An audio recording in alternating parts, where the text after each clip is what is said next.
All right, hello. So this is my project, MagnumVM. It's basically a custom process virtual machine made in Rust. If you don't know what that is, it's basically this kind of platform-independent runtime environment that a compiler can target. If you want strong performance, if you want compatibility on multiple operating systems. The JVM is a process virtual machine. You've probably heard of it. It's very successful. But MagnumVM does not target Java bytecode. It targets this specific format that I came up with, right, called Magna. So basically, MagnumVM will load a binary Magna file and it will execute it, right? So this Magna file, it's going to have some header information in it, right?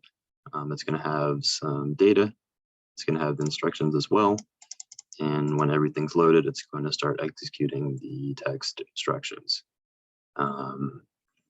Anyway, right now there's no compiler or like an assembler that targets MagnumVM.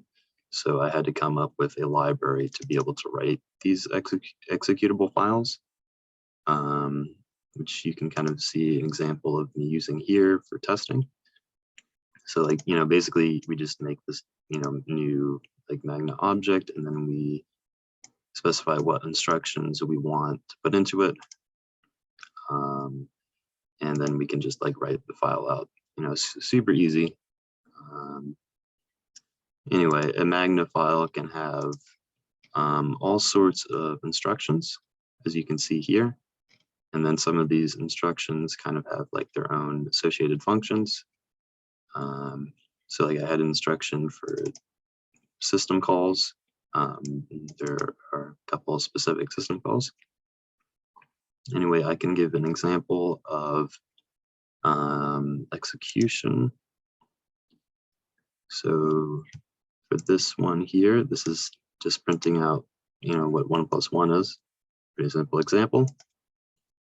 I should say that MagnumVM is a stack-based virtual machine, meaning we don't deal with registers. We instead just we put things onto the stack and then we perform operations in order to do stuff.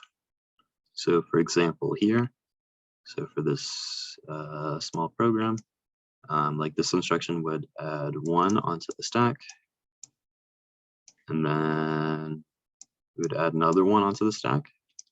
These are just loading immediate values.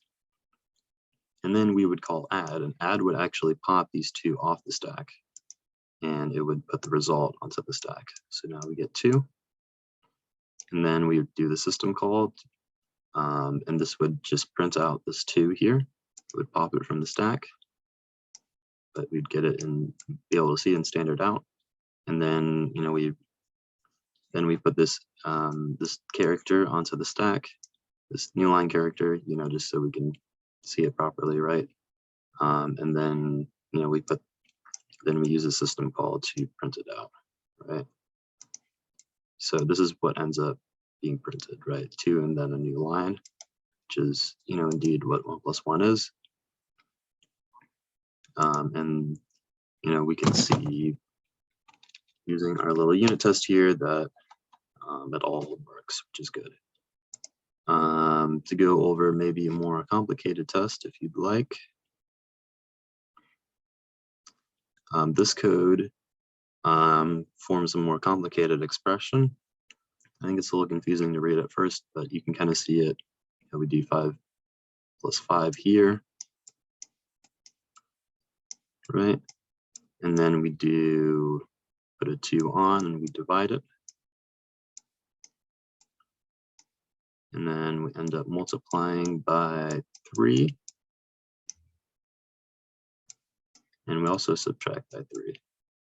And then, we just print this out. I believe it should be equal to 12, right? Yeah. Okay. So yeah, this is equivalent to this, basically. Anyway, thanks for watching this video. There's a lot of other instructions There's a lot of things I didn't have time to do, unfortunately. Got stuck debugging some stuff, but yeah.